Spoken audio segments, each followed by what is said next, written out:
All right, Barakatah Yahweh, Barakatah Yahushai, Barakatah Yahweh, Barakatah Yahushai, Barakatah Yahweh, Barakatah Yahushai.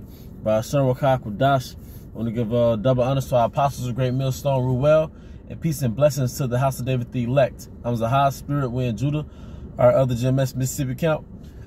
And today I just want to go into, you know, basically why detox to retox. You know, I was watching this one guy on YouTube years ago, and he was going into basically, you know, eating a certain way. And his whole thing was, you know, why detoxify your body to retoxify your body? But the same thing in the spirit, you know, why detoxify your spirit to retoxify your spirit? All right, because it tells you that the Most High pulling us out of darkness into this marvelous light. All right, and there's a process in being called into this marvelous light. And part of that process is being detoxified from your old ways, your old habits. And that happens in a form of you being purged.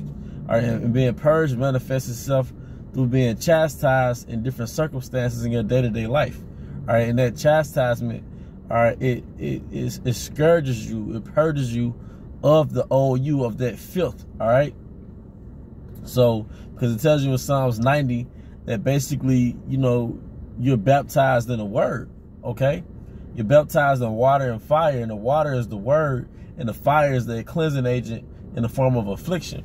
All right, so, you know, we don't want to maneuver in this truth, all right, flirting with the habits and customs and mindset of the old us, the old you, the old man. All right, when you feed into the flesh excessively, don't get me wrong, you're gonna treat yourself per se, but when you make it a culture, a ritual, all right, accustomed to just constantly engage in the flesh, and you know, you don't really put down the old things that you fed into the old man. All right, you're detoxifying your spirit just to retoxify your spirit, man.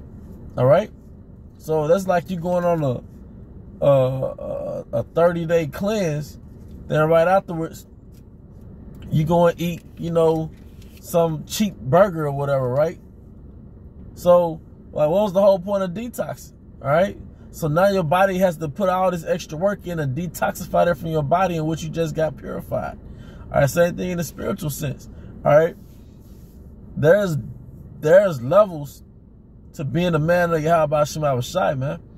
And it tells you that we should give ourselves wholly to the ministry. All right, was that in Thessalonians, Timothy's? Can't think of it right off the bat, but we're supposed to give ourselves wholly to the ministries, man. All right, and the thing you do, even if you're in this truth, man, the thing that you do when you first wake up in the morning, all right, that's really what you're a part of, man. All right, the things that you spend the majority of the time doing outside of your job, all right, working for Esau or working for yourself, all right, that's really your truth. That's really your so-called religion. All right, that's really what you worship, the thing that occupies your mind. All right, so I mean, I just want to get it. That was on my spirit a little earlier. I want to go and put it up that, you know, we shouldn't interfere with the purging process of Yahweh Shema Shai. In Hebrews 12:6, it tells you that whom the Lord loved, he chastised and scourged every son whom he received. The chastising is really him purging you from that old you, because you just got adopted. All right, you got adopted back into the ways of your forefathers. You got adopted, and now you're back into the arms or the hands of Yahweh Shema Shai. So he has to cleanse you from those old ways, man. It's like when you get a gemstone out of the soil.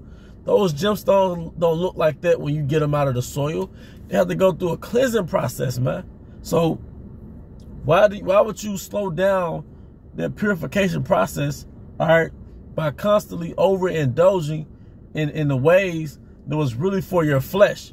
All right, now we're a new creature.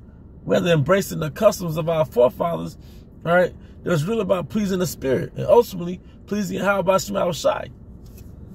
We're supposed to live and breathe this truth, man, to the point where our spirit is different to other people. All right, 1 second, Akim. So once again, you know, we're being adopted back into that promise, back into that covenant that our forefathers received. But part of that process is being purged and cleansed from those old ways, man. All right? See, certain things, if you stop at no law, no sin, you never going to grow in this truth, man. All right? Because it's more than keeping the laws in Babylon. It's so many things in Babylon. There's not a law, a concrete law. It's not in the laws of Moses that you basically have liberty to do. But if you don't have that discretion, all right, to not do it, because it tells you in Sirach 37, prove thy soul and thy life, and that which is evil for it, give not thereunto it, man. All right? So like, hey, like the brother did a lesson in Memphis, man, a beautiful lesson, Tazamak, and Aida, all right? Basically, you know, if this truth is like the last thing you do, if a lesson is the last thing you do, then it's not an occupation, it's a recreation, man. All right? Something to that effect, all right? This truth shouldn't be like, okay, I did everything else I wanted to do. I did everything else I wanted to do. Let me go and knock out a video. Now, this truth is our occupation. And you reap what you sow. All right? Whatever you put in, all right, that's what you're going to receive. That's what you're going to put out. All right?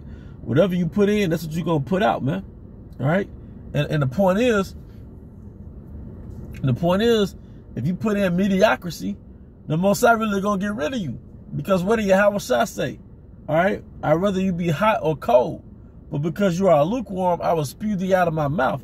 But the thing that caused you to be lukewarm, because you still have dealings in your flesh, all right, that's dominant over the dealings in the spirit.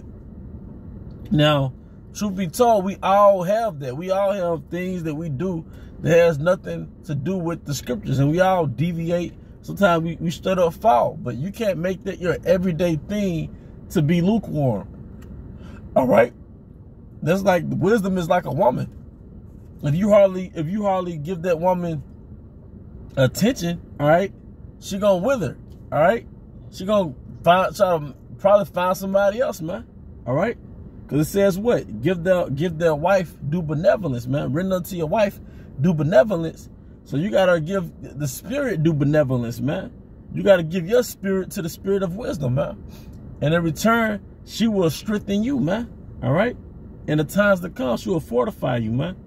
All right, but with that, you know, just a little quick discussion, quick lesson that was in my spirit, man.